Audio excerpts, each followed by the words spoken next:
I'm Anee Ward, and it's been a real privilege and an enjoyable opportunity to coordinate this speaker series. One of the things that's so enjoyable about this series is getting to work with our presenters.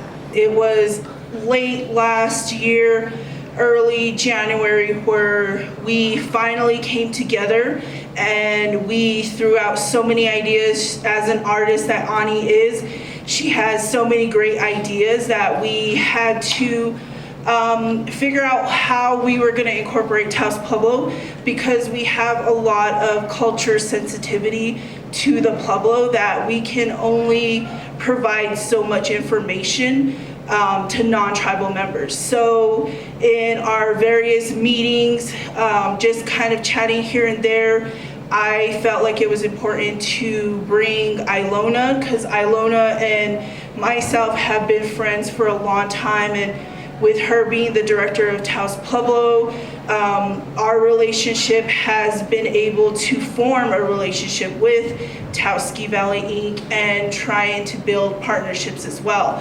So during that time, we also thought it was important to kind of shine the light on Red Willow Farms.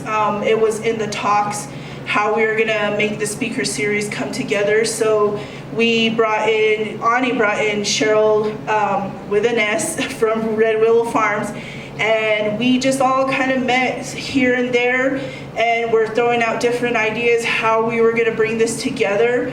Anee had some really great ideas, and we thought that it was important to bring together the importance of the food security and sustainable resources.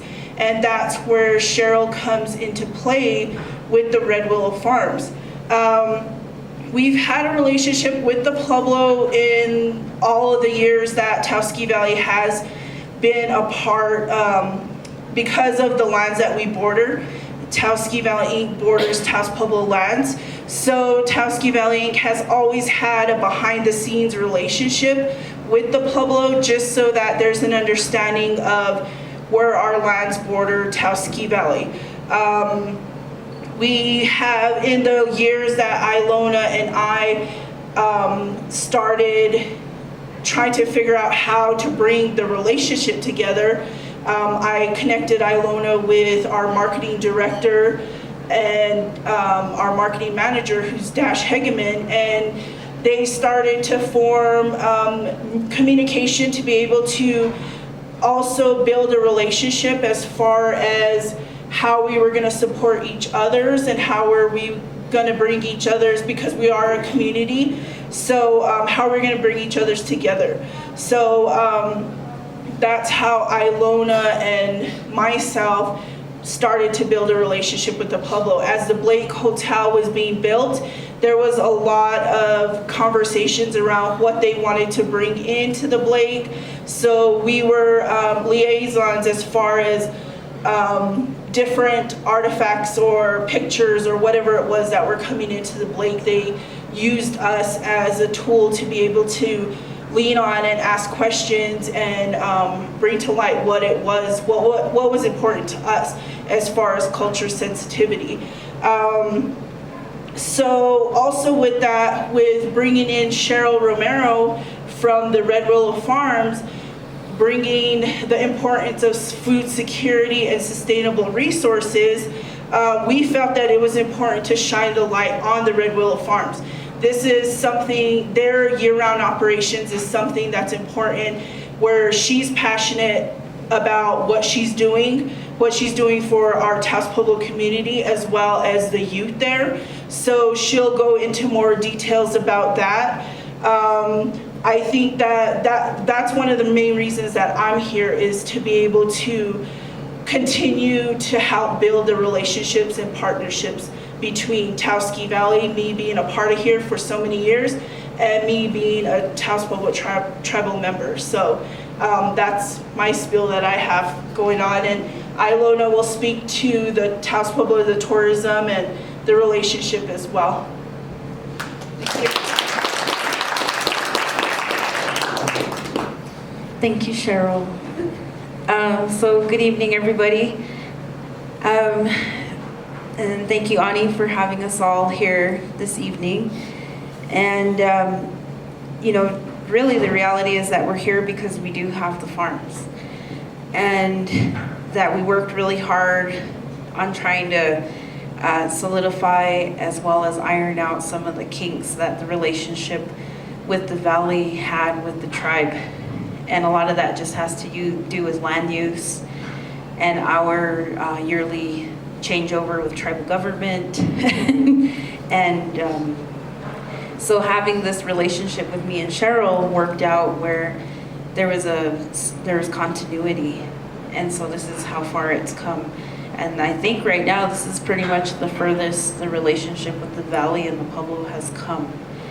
And a lot of it's just been based off of making sure that we can talk to each other and make sure that what's being done up here is being done in a sensitive way to who we are as Taos Pueblo people, and in a larger sense as Indigenous people who are, in essence, you guys, the valley's in our backyard. And so we want to make sure that, you know, those relationships last for as long as the valley is here, and for, you know, we say we're here for time immemorial, so. So going into the discussion of food, what we started was we wanted to tackle and bring to light something that affects all of us. And obviously in the Taos Valley area, the big piece of that everybody has something in common with is our food, making sure that we're eating clean, that we're stepping away from processed foods and whatnot, and that seems to be a huge part of our community that we can all share and all agree on that we want to make better. And so that's where this idea came from. And when Anee approached me, I was like, well, yeah, I can talk to that. But and I guess I didn't realize how much of an impact I had or how much I was involved with it until we really started discussing it, because I'm always dealing with tourism and visitors coming into our home and trying to share that piece. And, you know, so it was a really good learning experience to have talks with Anee and Sheryl and really discuss the impact that it has on all of us. And through those discussions, I come into play with talking about a little bit of the history of where this resurgence of eating our traditional foods and whatnot comes back into play. You know, and a lot of people wonder, well, why did it ever go away? You know, why is it that we need the farm now? Why is it that the Pueblo needs certain pieces in order for this to happen? And the reality is that it has to do with the changes that we went through in the early 1900s, when we were told that this food wasn't good, when we were told that commodities were better and that we should be getting food from the cavalry, we should be getting food from the staples, from the forts, and that's what was handed out. And so what started happening is that those foods were put into commodities that were handed out to the communities. And eventually it was told that those individual foods weren't meant for our consumption at that time. The other part of it that's a huge piece to this relationship is in 1906, we had almost 80,000 acres taken away from us, which also meant we had our head gates taken away and the water resources, which is Blue Lake. So with that, and the whole reasoning for all of this is because Native people weren't supposed to live. We weren't supposed to be here today. And so with all of that, and it's a lot of history to take in, I know. I know I can be a lot. So with all of these changes coming into our community and having these impacts on our community, we're in a time now which is referred to a lot of people or in the indigenous communities as a change generation and a resurgence of taking back our traditional foods and whatnot, and not just creating a platform of it being that we only eat these foods at certain times, but that we eat them continuously throughout the year. And that's something that we discussed with Sheryl, and that's something that continues on to be a huge part of the farms and where the resurgence comes from. During a period in the Pueblo when we didn't have our land and we didn't have the water resource, basically what was happening is that we only were able to irrigate, we were only able to use certain amounts of water, and at times we were cut off from water. So in response to that, the government was handing out commodities, and which meant processed foods or potted meats, and we don't really know what potted meats are. And then there came a time where it was like we had to eat this, and you take 2 generations later and it becomes this time where it's like those are almost embellished. They're almost, those commodities are seen as like a staple in the home rather than, and the other part of it was that we couldn't hunt. And so we couldn't hunt in the mountain areas, so that also limited our intake of our wild foods. And so with that, you saw a lot of families turning to going into the town area to buy foods or to trade, because it was still a trade commerce then. Well, I shouldn't say then, it still kind of is that way today too. But there's a lot of impact that happened during that time. And it comes around, it comes full circle even with the development of the ski valley.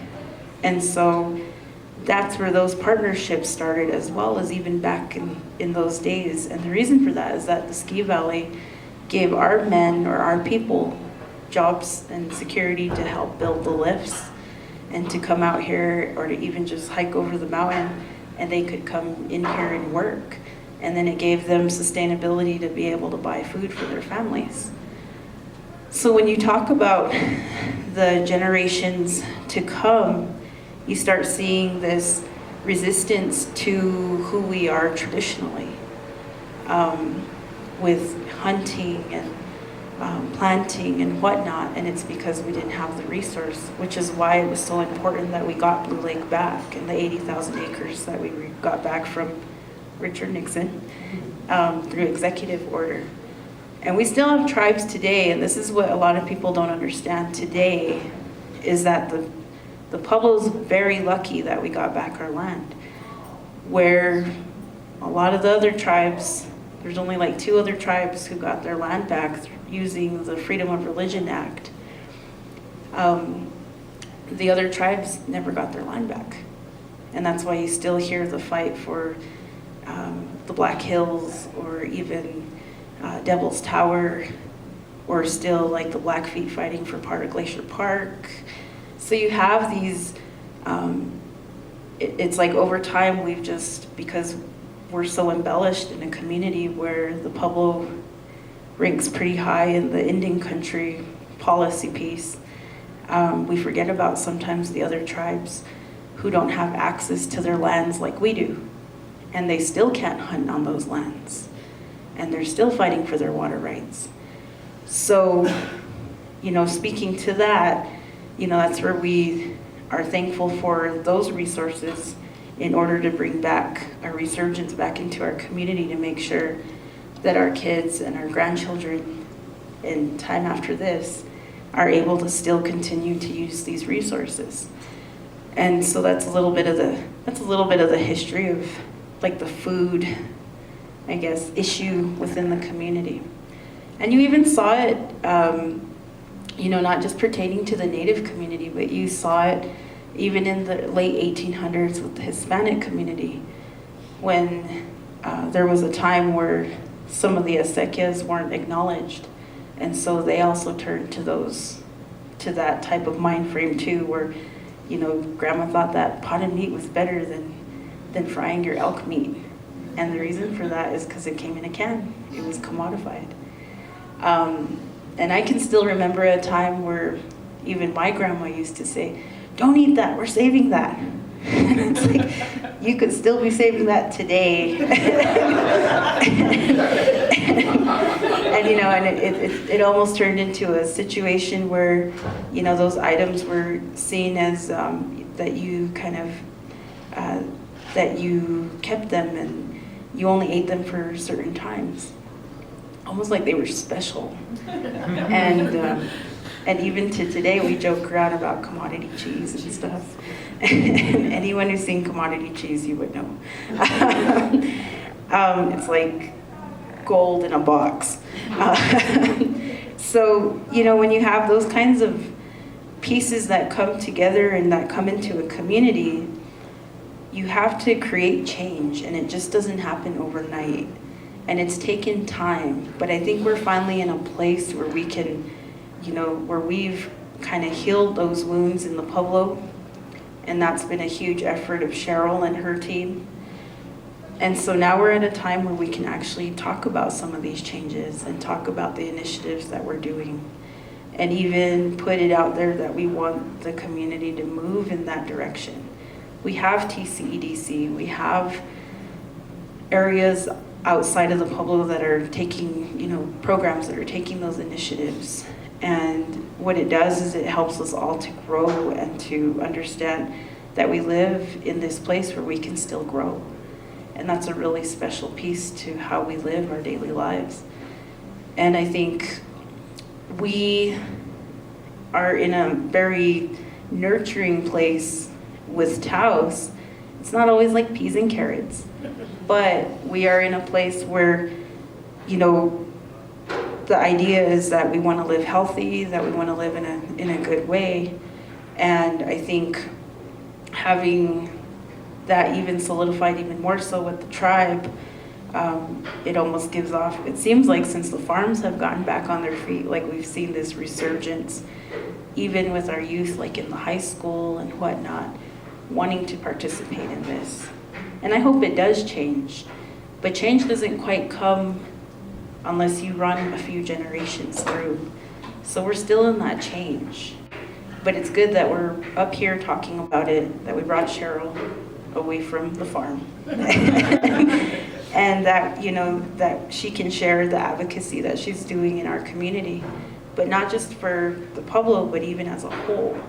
You know, eventually it will lead out to, you know, them servicing, and they already do, they service outside of the community with the farmers market and whatnot, but just creating more of an understanding. And I think that's where we're at, is in a whole, is just creating understanding of each other. And I think that's something that we worked on really well, Sheryl with a C, is creating that understanding with the Ski Valley, that there's certain limitations to even how they interact with the Pueblo. And there's even certain limitations that we want acknowledged, even coming from this side with the use of the mountain. And I think that's something that's been, the tribe has tried to talk to the valley for years about that. And I think we're finally in a time where the Ski Valley has taken the time to do so. Because I know from my perspective, since the transition of Bacon taking over, there's always been these yearly meetings that happen, like Sheryl was saying, kind of in the background, with tribal government and the Ski Valley. They come and they say hello and they acknowledge the boundary. And then it happens, someone crosses the boundary. And then it's like, everyone's upset, and it's like, well, instead of getting upset, what can we do beforehand? How can we talk to people? How can we make visitors who come to the valley understand that it's just not accessible on that side? And so I think the valley, I think we're at a point where we're really trying to get to that point in educating and teaching visitors how not to do that, because it ruffles the feathers of either side, especially the Pueblo. Because I can't speak for the men who have to go up there and who patrol, and we still do everything pretty much the way we've always have. I mean, you're either hiking in there, or you're on foot, or you're on a horse. And so, you know, I think that's something that we're finally at a point where we can change that too, where there was like almost like we didn't want to understand each other. We just wanted rules, and that's how it's going to be. And now we're at a point where it's like, okay, we understand what you guys are doing, but we also want you guys to understand that there's just boundaries. So, but yeah, I think what we're doing up here tonight, though, is really important, and I hope that it continues, and I hope that this opens the door, not just to talk about the relationship and what we're doing, but also to bring up like Indigenous chefs, and to bring it into this community, and also have the Pueblo community come up, and maybe vice versa, back down in our community. And I think that's just how we're gonna have to show that we are actually in partnership and that we're working together, is the acknowledgement of both, which is something that the town and the Pueblo even we're working on right now. And I don't want to point out Karina, but I am going to point out Karina right now. And Karina is the marketing director for the town.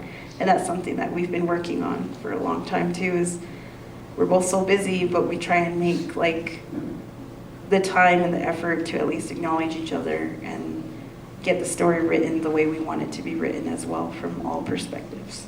So that's why we're here. So tonight, though, we're also going to have Sheryl talk.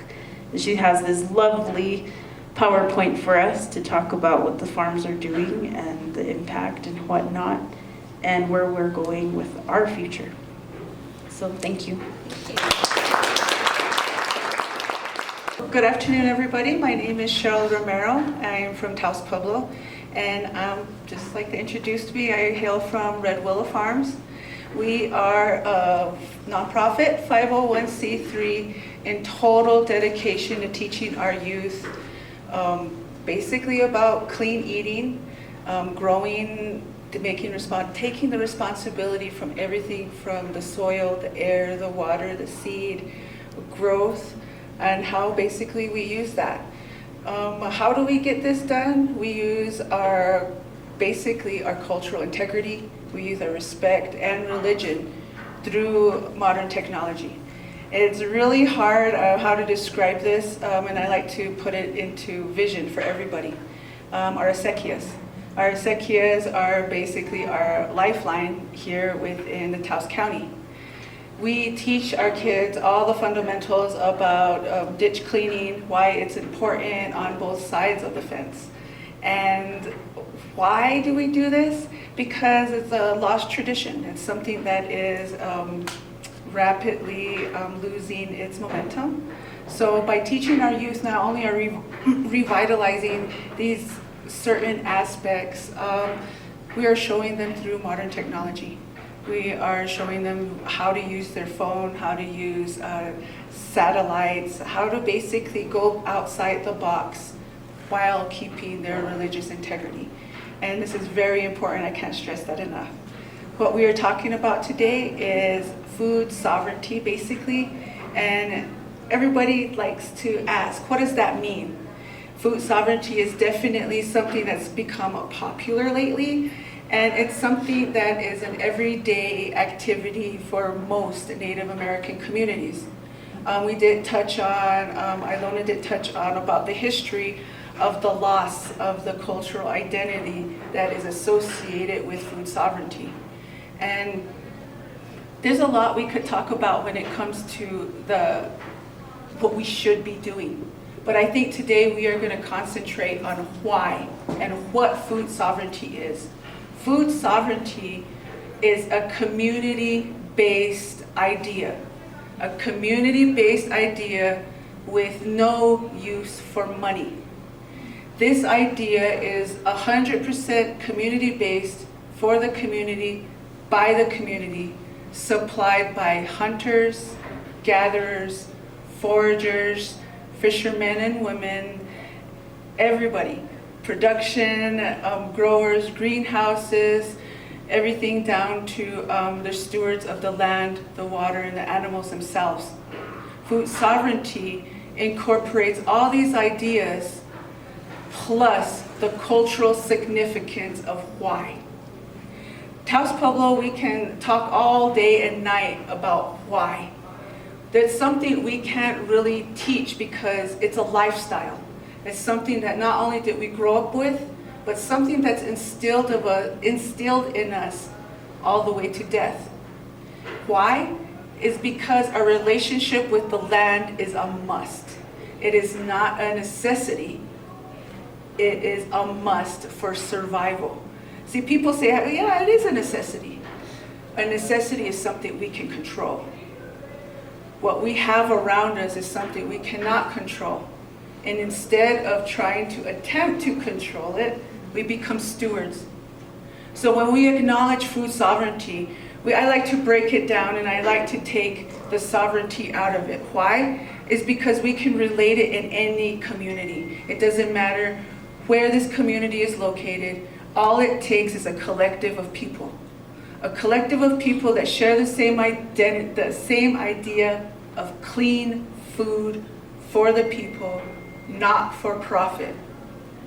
Now it's a nice dream. You know, a lot of people that like to be naysayers when it comes to community efforts.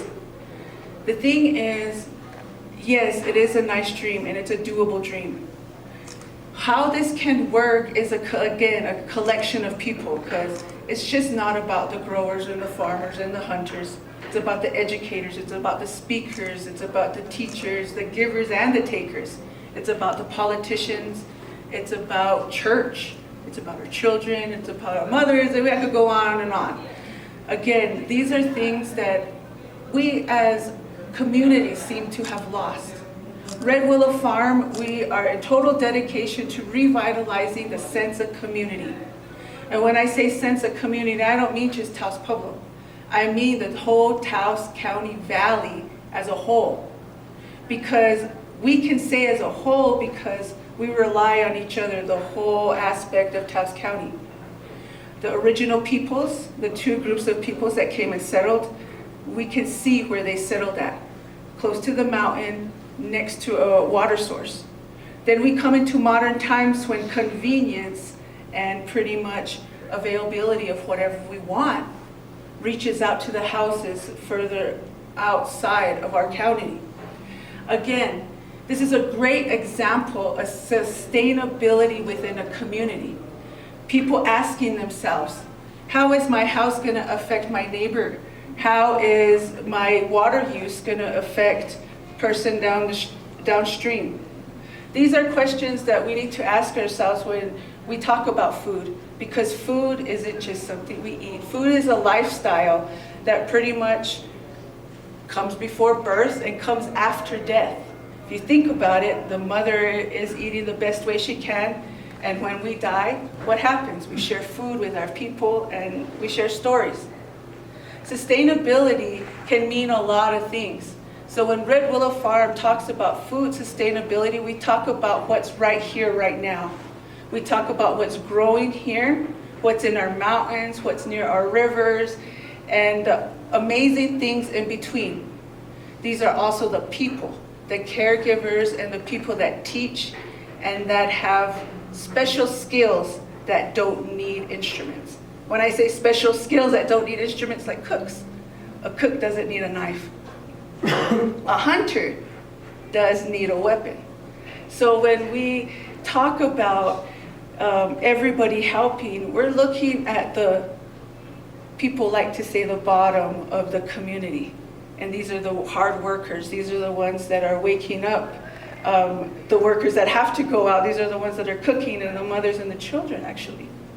So a lot of the aspects of what we do at the farm is a definite mirror to that. We hold integrity very close to us. Integrity is a word that we don't throw out loosely. A lot of people seem to forget what that is. And it basically comes down to doing the right thing. And doing the right thing sometimes can be pretty hard, because a lot of the times we have to feed ourselves, we have to clothe, and we have to house ourselves. So a lot of the time, a lot of these choices are second guessed. That's why it's so important with what we're doing at the farm is we're targeting the children. I target a second grader. There is a chance if he tasted something new, he's going to go home and say, look, what I tried, I want you to buy that. A mother says, I can't afford that. The child will be able to say, I was at Red Willow Farm, please talk to Sheryl, here's her number, she will help us with that. Because yes, the dollar does control us, and the dollar does get to what we're doing. I'm not gonna lie, we are a nonprofit. That's what we do. We are always looking for any way to anybody to help us. Because of the fact that we're trying to, this idea we have of sustainability, it can't happen overnight. We talked about things happening by generations. Well, sometimes we lose information within one generation. We always say we add that times 2 to bring it back. So we talk about language, we talk about food or practices. If we lose it in a generation, it's going to take 2 to come back. That's why there's people like me working hard within the community, and a lot of the times it's offline, it's without our phones, it's without recognition, because community work is working directly within the community. There's several programs that we have at the farm that reflect that. We have a Feed Mothers program, and that basically means any tribal member that is expecting anytime, basically from the moment she finds out that she's pregnant till while she's breastfeeding, she's at any time can come into the farm and work with us, and we will get her produce for free. We love breastfeeding mothers, we love our children, and these are the ones we're targeting. That's very important because of the type of variety of things that we're growing. We love to push chard, we love to push kale, Mizuna greens. These are things that a lot of people in my community are they're not aware of. Again, using modern technology to incorporate eating better. So what we do is we check out our seeds, we look at the integrity of the seeds, we even see where they come from. So we ensure that we can tell my community members, you can have this salad, and I watched everything from the water to the soil to the air to the volunteers, straight to the students that are picking it, putting it in our market where it's half off for our tribal members. So these are steps that lead to food sovereignty. And these are things that, it's a discussion that we could have. This is like a series that we could keep going. So I'm gonna be brushing up on a lot. And one of the things that I really wanted to get on, the idea of food sovereignty within Native communities, is a total integration of religion and culture with the idea of food. That's why a lot of communities outside of the indigenous communities are looking in. They're looking in. Why? It seems so much easier for Native communities. It seems so much easier for them to reclaim. Yes, because we do have the history and we can remember. And it's easier to wake that up better than having nothing. So that's why it's real important for indigenous communities to reclaim it, because not only are they trying to eat healthier, but while reclaiming cultural identity, it links directly with the food. There's a close relation from our indigenous food, and when I say indigenous, it doesn't matter where you're from. If you're from Switzerland, if you're from Ireland, there is an indigenous food no matter where you're from. There are clinical studies that say if you actually eat your indigenous food, no matter how far apart you are from your cultural identity, it will make a difference. It would make a difference in your lifestyle and medically in your blood. If anybody is interested, Roxanne Swetzel out of Santa Clara Pueblo did this experiment at the Flowering Tree Permaculture Institute. And basically what she did is she decolonized her diet. Took out sugar, took out flour, took out everything but what was grown on the land, drank the water, made her teas. Her whole family did it. And it was amazing. If you can get a hold of that cookbook, definitely, because it is something that is remarkable. Not only did it change everybody's medical situations, but it definitely changed a way of life. We have in our blood these little sparks we call life. I like to call them life, but they're sparks of energy. Right now in everybody's blood, you have these little dings. And it could be anything. Nobody knows what they are. It could be cultural, it could be anything, religion, it could be just the feelings you have, it could be a family history. These little things were tested and they're seen in everybody's blood. Now when this diet was totally changed to their indigenous food, to that area, there were like fireworks going off.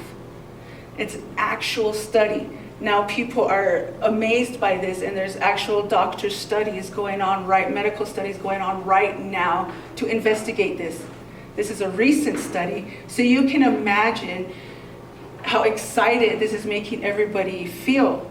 And indigenous communities, this is so important because, you know, like I mentioned, us claiming the religion and the culture and how tightly it integrates with our food, but it determines our future. This is the key point at the Red Willow Farm, is ensuring the future. Everything we do is basically I mentioned how we look at the water, the air, the soil. I'm not kidding. We don't allow smoking, we take a close look at our volunteers. We make sure we are a one-on-one contact with our interns. We make sure we don't burn them out. We make sure we're appreciative of them. Why do we make it a one-on-one? It's because we want our farmers accountability of where they're at.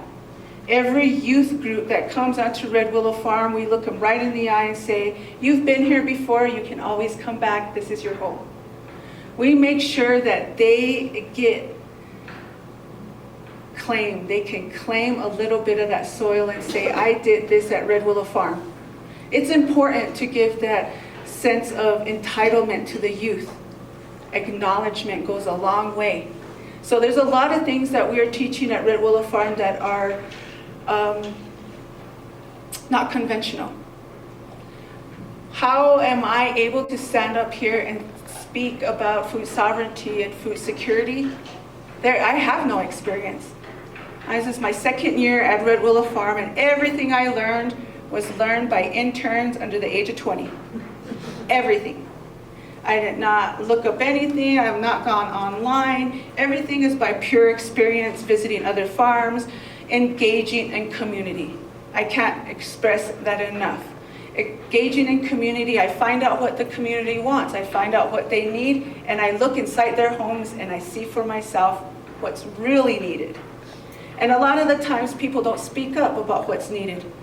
Next time when you go home, open your refrigerator. Count how many plastic containers. And then out of those plastic containers, count how many can go without that plastic container. Then, after you look at all those plastic containers, ask yourself how many of them are you going to reuse. But before you can reuse them, you've got to ask yourself, is it safe to reuse? These are things that we need to ask ourselves on the daily, and these are the questions that I'm asking my students. So when our students go into the community or go into their homes, they're asking their parents these questions, and the parents in turn are talking about it. And what's important, I think right now is my job, gossiping aunties. There is no faster way of news traveling, and that is my number one tool with getting what I need at Red Willow Farm. I tell an auntie, I cry a little bit, or I complain a little bit, and it gets it going. There's a reason for that. I want these ladies, I want anybody to be able to come up to me and say, I need this at home. I want you to show me how to do this.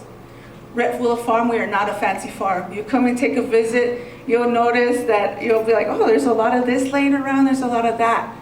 We use everything. Everything that we find, we try to incorporate it, and how can we grow, how can we clean, how can we reuse, how can we recycle? It's important because when we grow and we're doing new techniques with these things we find laying around, I can be able to go to my community and go to my cousins or whoever and say, you can do exactly what I did with what you have in your backyard. And if you can't get it, then you come back to me and I'll tell you how.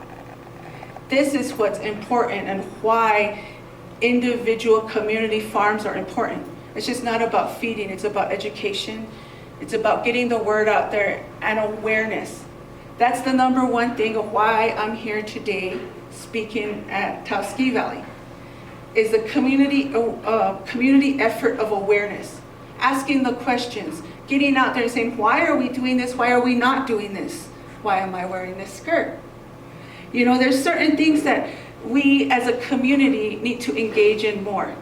Red Willow Farms is one of them.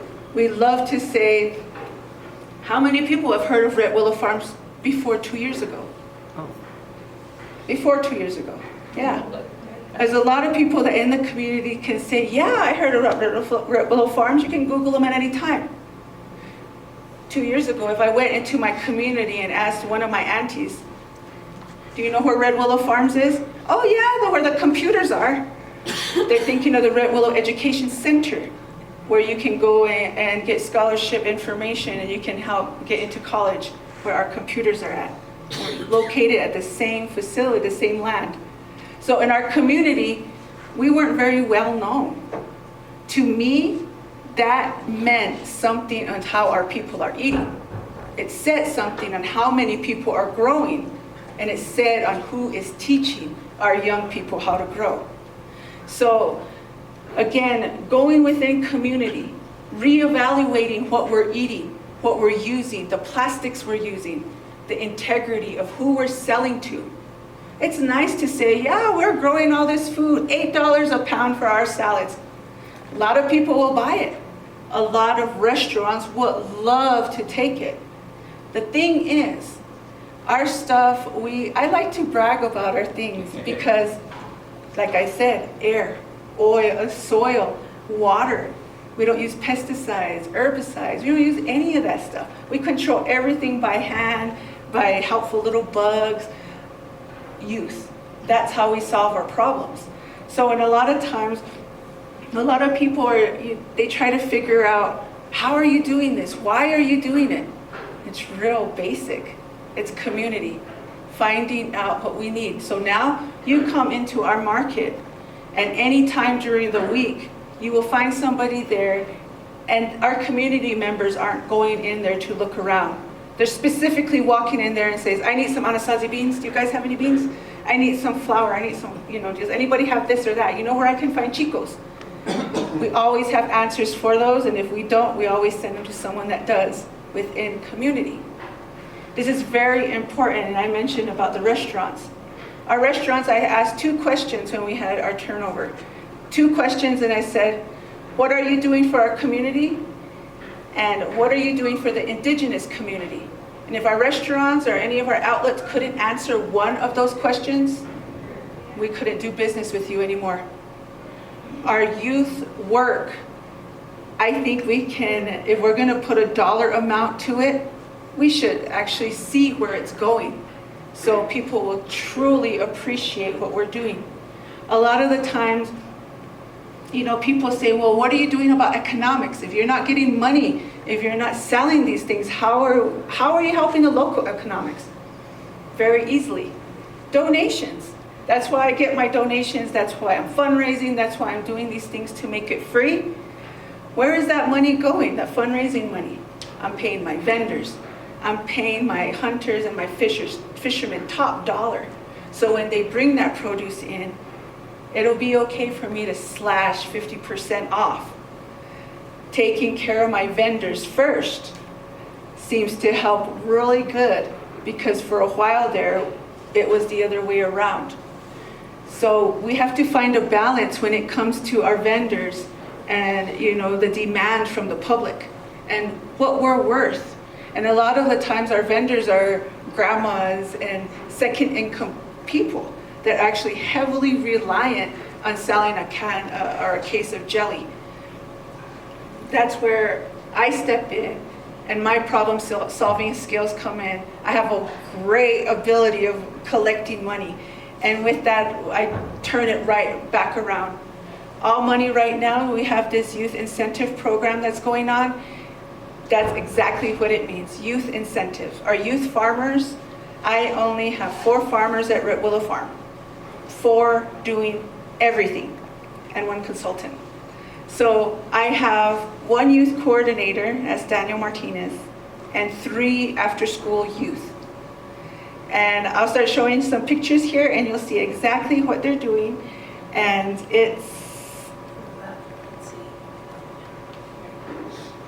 I can say it's definitely amazing and a learning experience. Again, we are a 501c3, so we are definitely very picky on how we handle things. We are problem solvers, and we love experimentation. Nothing is wrong at the farm. If it doesn't go right, then hey, then we say, let's see how else we can do it. Last year, we were given advice. It's late in the season. Don't grow this, don't grow that outside. It's not gonna grow. My farmers didn't listen. They were so bent to see what would grow in that field because nothing else was growing. They grew it. We got a great bok choy and spinach harvest 3 times. Much to the dismay of certain people that didn't want that to happen because we gotta protect our interests. So a lot of the times we take very good care of our seeds. We try not to let them get too old, let them go to waste. That's Randon, and that's Bill. Definitely, this here is Randon basically giving Bill the lowdown about this acequia. This acequia had not been running, the one that connected us, the farm, to the river, had not been running for years. And last year, Randon and his 6 youth pretty much headed up and cleaned the whole thing. See, ditch cleaning is a man's responsibility within both cultures, both sides of the fence. So a lot of the times, our women can't participate in certain practices. We do keep the cultural and religious aspect of everything we do at the farm. But again, modern technology, how are we going to carry this on? Our mothers. So this is the first time actually that I've heard of where girls were allowed to go along ditch clean. They were given different responsibilities than the digging. They were given the responsibility of guiding. Now that was important. So instead of them doing the hard work, they were standing there encouraging and guiding the young men. And that was a job in itself. Again, sense of community. That was very important. So as Randon is explaining this to Bill, Bill in turn is teaching Randon modern aspects, how he can problem solve. Next year, let's try this, let's do this. Problem solving is definitely our biggest. We cannot do anything at Red Willow Farm without our youth. Nothing. Everything we do is for them. I can't stress that enough. Our youth are amazing. That's Aaliyah and Paul. I like to talk about Paul because Paul is an amazing young man. Again, we do anything and everything we can within our community to help our youth. If for some reason, I've put it out there, for some reason we have a student that is unruly, hyper, stuff like that, we tell them, bring them to the farm. Have the family come in, let's play in some dirt. Paul was one of those. Paul could not stay still, and he was having a really big problem with authority. Unfortunately, we find that a lot within our young men. We just don't pay attention, and we don't see it. Yeah, it's every day. Paul came to us 3 years ago, 2.5 years ago, shy. He immediately bonded with Randon, and they became best buddies. Randon gave him a sense of responsibility at the farm and straight up told him, I cannot do this without you. Help me, little brother. Those are the words that he told me about these words. And those are the ones that definitely encourage me. Paul, why is he so special? He took his homework with him. He took his work home with him. He's teaching his little brothers. Now his little brother won a state fair competition in Santa Fe based off how the best way a squash could grow. He fed river water, tap water, soda, and coffee. So it was a wonderful experiment because it's a science experiment. He had a lot to choose from. And he said he chose it because of Red Willow Farm and his brother. See, just a ripple effect, a little bit makes a difference. It makes so much of a difference. So, Paul, I gotta add one more thing. Every other check Paul brings home, he buys farm equipment, farm tools, seeds, soil for his own personal garden. So he's amazing. I can't say enough about him. Randon. These are things that we're also doing at Red Willow Farm that is beyond words and beyond money content. Our indigenous foods. Our indigenous foods that we don't share, we don't talk about, we definitely don't give out recipes. These are things that are definitely fundamental to our religion, our cultural aspects of who we are. Without these foods, I wouldn't have no reason to stand up here and lecture you on how important it is. Some of these foods are staples that we forgot about. This staple here that we see Randon showing is sunchoke. If anybody's familiar with that, it grows indigenous in this area. It is a wonderful, wonderful, just an amazing veggie. We seem to forget about these important on how they grow, why they grow, and where they grow. Again, why foraging is so important. I didn't know what this looked like. I only looked like seeing it cooked. So it was amazing to see the process of how it was grown. What's so wonderful of why we want to reintroduce? See, reintroduce means let's eat it every day. Let's eat it as much as we can. Now this amazing plant here grows everywhere. We mistake it for the sunflower. They are very similar, but this sunchoke is amazing. It has this property called inulin and works directly with insulin. So imagine reintroducing this food into my community and how it would affect the diabetic epidemic on Native communities. So this is very important. When we talk about food sovereignty, we're talking about sharing this information, teaching also about this information. It's very important because each region is different. I can say all I want about this, but nobody in Arizona is going to know what I'm talking about, nor will they be able to grow it. Again, knowing where you're at is very important. Growing and eating where you're at is very important. Again, Randon. You see a Randon in a lot of these pictures is because myself, I don't like to be photographed a lot. And why? These are action pictures. These are them in the field, in the action, and a lot of the times, right when they're hired or right when I'm knowing them, I say, I take a lot of pictures just to let you know, so they're all used to it. Now, problem solving is very important when it comes to food identity, reclaiming food, because the problem solving is very important with modern technology, with what we're dealing right now. Climate change is a huge one. We're seeing seasons that we haven't had in a while, so now we have to readjust. Greenhouses, hoop houses are definitely a wonderful add-on to any farm. Now, because of our greenhouses, we have a biomass wood burning system that allows us to run all year round. Why would we want to run all year round? Direct contact with our community and constant education with our youth. Now that is very important. So one of the things that we did, of course, experimentation. I don't know if anybody's a farmer or a grower here, but chilies, habaneros, jalapenos, green chili of any variety will not grow here. I beg to differ. Past 2 years, we have mastering growing chili peppers inside our hoop house. And again, this is something that we want to harness because we want other people to be able to grow green chili. And wouldn't it be awesome to have a Taos green chili? I think so. Again, Yeah, again, local economics. Every time we're thinking, how am I gonna save us money? How am I gonna make them money?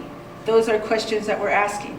Now, if we could grow chili here, again, calling it a Taos chili, claiming that chili, we could produce that chili and we could make some money. This is Janelle and Simone.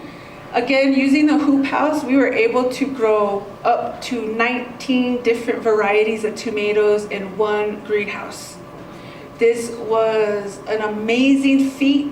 Not only were we able to make lots of money, but we were able to make huge outreach within our community. We had such a huge surplus that we were making them into added value products, making salsas, making steamed tomatoes, things that we are able to sell at the market or even give away for free. A lot of the time, whenever we have a mass production, what do? Community. Are you able to sell them here in Taos Ski Valley? I'll get to that.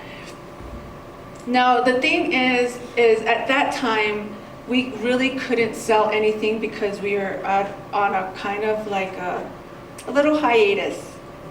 Because of where the farm was at that time, we had to step back and reevaluate everything and actually let the tribe come in and take a look at what we are doing. It was a wonderful thing. There's nothing I wanted more besides having 100 kids there. But having acknowledgement from the tribe was one of the biggest milestones that we had at the farm. It was not only definitely connecting us with tribal government, but it was giving us access to the tribal programs, Department of Natural Resources, the Agriculture Department, several departments that go for wood, that do thinning and stuff like that. They bring the wood to us, and we're able to use during the winter. So when we got back into production, we didn't go full force because of staffing, because of our lack of kids. See, while we were on our little hiatus, we weren't able to hire. So we only had our handful of after-school program kids, and we weren't able to hire our summer students. That hit us big. And I like to brush up on that because farm is a sense of community. So when 3/4 of our community was gone, it made a huge impact. So right now, Red Willow Farms, we're barely coming back up. Everything is, it's looking good, but because we are a community-based farm, community first. Take care of our nucleus, and then we can reach out once our production keeps going. We like to say, if I can feed grandma and if she calls me every other day telling me what I need, then I know that's when it's time to come reach into the restaurants and come to the ski valley and hit these other things, because we got to make sure grandma's fed first. What we do, why we do it is very important. Every meal we serve at Red Willow Farm, no salt, no sugar. We look at everything right there.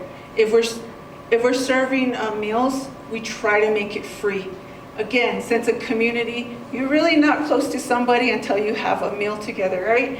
So when we try to take away the cost, a lot of the times, everything in this dish is from Red Willow. The beans, the buffalo, the squash blossoms, the chili, everything, the buffalo, the bison was literally butchered the day before, and everything was harvested that day, and the beans were done that morning. See, these little examples, we have groups, we have students that come in all the time, and so not only do we give them a visual, but we give them a taste of why we do what we do. And a lot of the times, nobody's tasted this food before, and they're like, wow, where can we find it? You can't, you gotta come back. Problem solving, that's another thing that, I can't express that enough. Last year we had a huge drought. Our well went dry twice, and the longest time I think was 8 weeks, 7. It was several weeks that we were dry. So, problem solving. We have a field that is considered a traditional field. That means only our tribal members can go. So when our acequia went dry that fed that well, we had to ask ourselves, how are we going to water this? Because it's a traditional field. That means we can't bring a hose, we can't bring buckets, we can't do this and that. So we had to problem solve. How are we going to do? Oh, that was crazy. Our students, I can't disclose how they did it. No plastics, no metal, no, pretty much just the ingenuity of what was around the farm. And that was important because integrity of that field. Why? The traditional field, directly filled feeds are in religious practicing. So that means somebody is always going through traditional doings, traditional aspects of our culture that rely on 100% use of indigenous foods. So that's what this field is for. Again, keeping that integrity, no money exchange, free. So this is one of the things they had to do is one side of you see the division of the field. The left was a traditional field. On the right, you see the tires. You see we had to battle the heat. So they were using tires, they were using cardboard boxes, they were using anything they could. War Chief Patrol, much thanks to them, they were bringing us water. Our well was out. So pretty much these guys were filling those up, taking them to the field and watering where the tires are. So they watered a whole field by hand, these two guys. And they did it with a smile. These guys make problem solving, teaching, that's what we do. One of our teachers that comes in is teaching hands-on. Basically, this right here is a handmade level. He taught the kids not only to make a small one, but also a huge one to level out a full field. Now, these are things that we teach, fundamentals that use what's outside, what's around us, and common sense. This is our worm casting solution, and this is Janelle. This is the only additive that we add to everywhere at the farm. And basically it's worm castings, if anybody's familiar. It's basically a worm tea, dip them in warm water, continuously flowing, and the nutrients in the water is amazing. It's definitely one of our prized additives at Red Willow Farm. Here's another meal. Wednesdays is our farmers market. We're actually open year round, so every Wednesday, rain or shine, and you will find a hot meal. I did mention that we have lots of schools that come in, visiting groups, church groups. Again, we are very selective on who comes into our farm. We don't just let anybody. Of course, we're open no matter what to all our area schools. That's a given, no matter what, anybody in Taos County. Now, when we branch out outside of our area, we are looking at students that have never been in this kind of environment, students that haven't had contact with Native Americans, students that have no idea what it means to farm or where their food comes from. Why do we like those? Especially the privileged. We do like them. It brings them back down to the ground. It reminds them where their food comes. And getting that one-on-one contact, it definitely gives them an acknowledgement that there are different types of people around. This is Randon again. Everything you see is everything that he grew. So if you see him in a picture, he had everything to do with it. This is Paul and Aaliyah. This is this new year. If you notice, everything is wiped out in that back greenhouse. They had everything to do with the planning, selection, and basically I gave them what the community wanted and they just went off with it. They love to experiment. You wouldn't even think that both of them are extremely shy. No, they're not. This is Janelle again. Working with all age groups is so important. If we do not have like an arrangement with any school at the time, it doesn't matter. Any kid can walk in, they automatically get a tour. We automatically try to get them dirty. Yes, it's so important. Here's Aaliyah again. You notice how meticulously she's just taking her time and acknowledging the seed. So a lot of people are like, acknowledging the what? Acknowledging the seed is so important. Sometimes we forget about the little things, but it makes a huge difference. Every process at the Red Willow Farm is a learning process. From walking on to greeting anybody. Our elders, we take high regard to everything when it comes to our cultural, how would you say, our cultural practices. Greetings, making sure somebody's comfortable, making sure somebody ate, making sure they had something to drink. These are the things that we instill in our youth.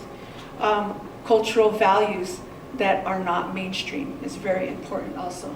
So right here, Randon is pretty much giving Paul pretty much the lowdown on how to collect these seeds that are going on.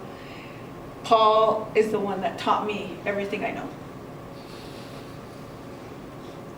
Right here this is a recent picture, and Daniel is in there in the mix, and that is actually a group out of West Texas that were pretty much, I think they were touring the activist trail in the Southwest. So they hit West Texas, they came up through Albuquerque with their only stop in Taos, and they came to the farm. We talked heavily about food sovereignty and how important it is to grow your own. Randon loves his close contact with the youth. Why am I showing Randon so much? Because we miss him. But this beginning of the year, Randon was elected into the war chief's office. So right now he's a patrolman. And we are very happy to say, because the war chief's office, if you're not familiar with it, the war chief's office is pretty much in command, and they are the stewards of the land, water, and everything on it. So the fact that he came straight from our farm directly into the war chief's office, it was definitely, it was an honor for all of us, and we're definitely so proud of him because of where his heart is at.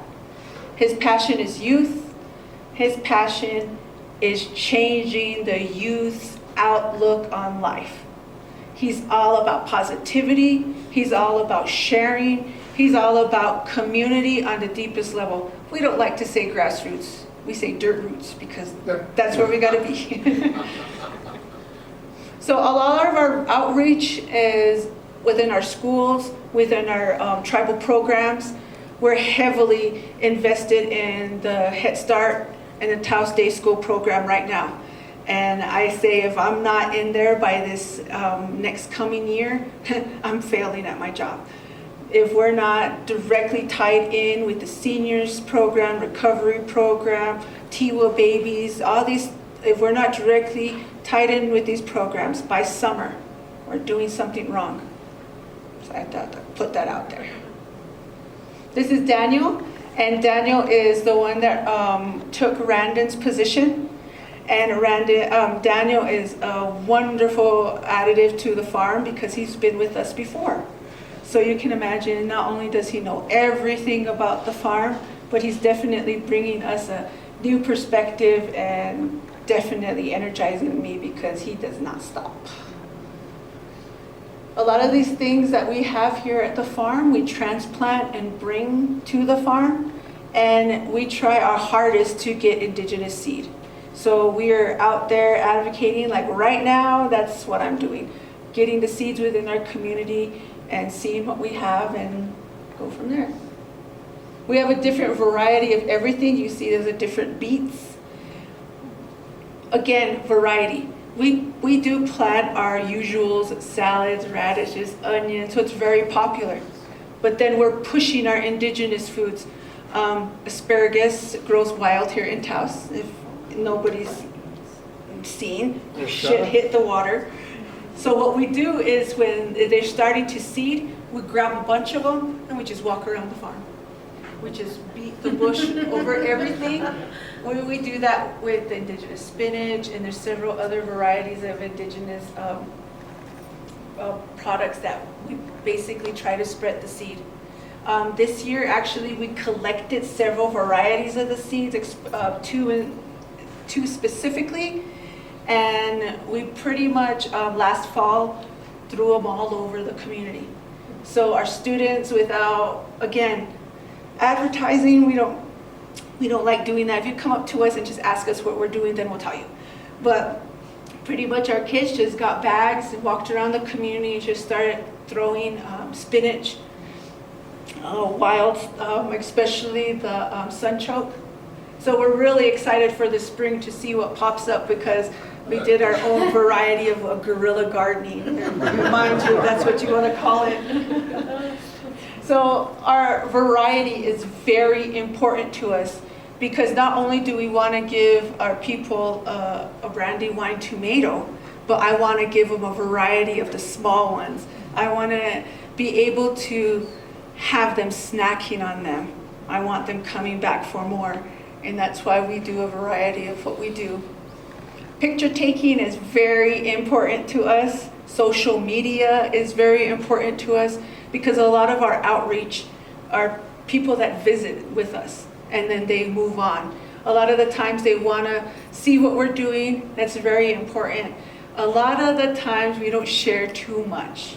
There's lots of still pictures, not many video. We don't take pictures of our visiting kids, our volunteers. If you noticed, you'll see a lot of the backs of people. We do try to protect privacy, even though people are saying, no problem, take our picture, show up wherever. They don't know that we're at the ski valley. A lot of the things that we have, we're pushing people to use. We're pushing them. Right here is Osha honey. Is anybody familiar with the Osha root? Yes, another medicinal staple here in Taos County.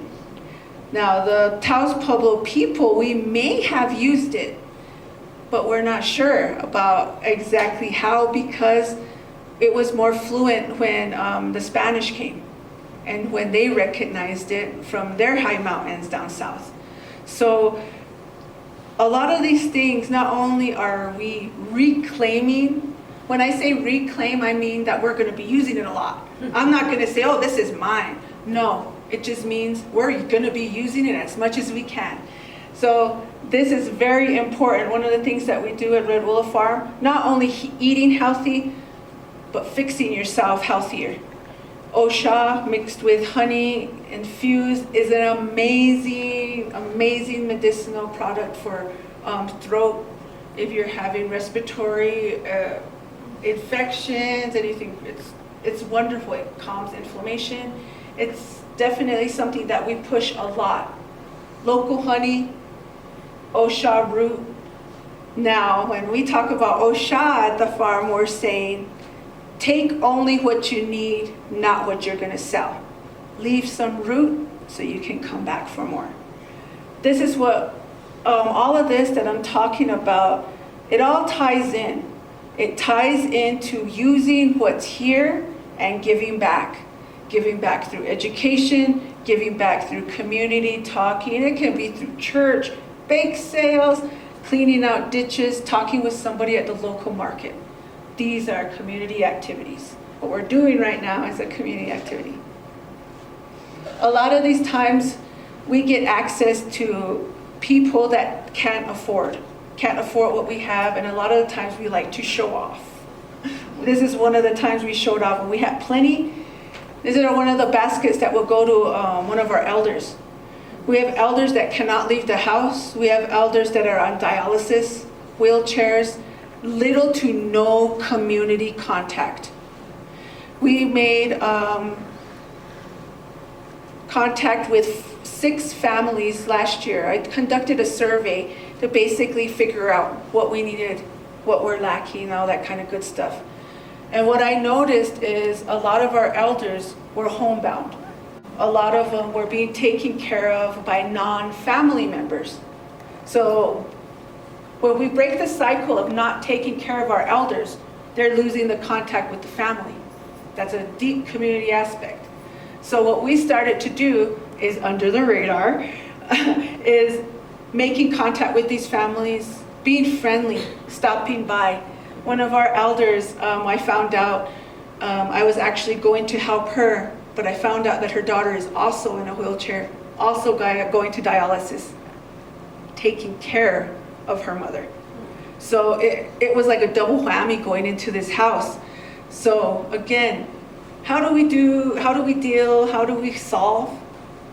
Getting what we can and helping in any little way we can. So every week they got a basket like this. Now I am proud to say they are more than ecstatic about putting up their own hoop house at their house. They got the family involved. The kids started talking about it. They started seeing the actions of Red Willow Farm. And mind this, in community, relation is everything. Your cousins, your uncles. So I would love to hear what that family had to say about Red Willow Farm, because we're not related by blood. So when we reach out to community members that are not blood, it definitely gives that, that concept of community and how important that is. So now not only did we engage this family that are not farmers, but we're also having them think twice of how they're taking care of their elders. So now I'm happy to say that the son is playing a more vital role. We're seeing these people out. They've come to the market. These are wonderful changes, just little specks of food can do. I can't express that enough, community. So a lot of the things that we offer them to our vendors. Our fruits, our veggies, we're offering our vendors to use at the maximum profit. We have tomatoes that are going bad. Shoot, I'm gonna give them to the lady that's doing salsa.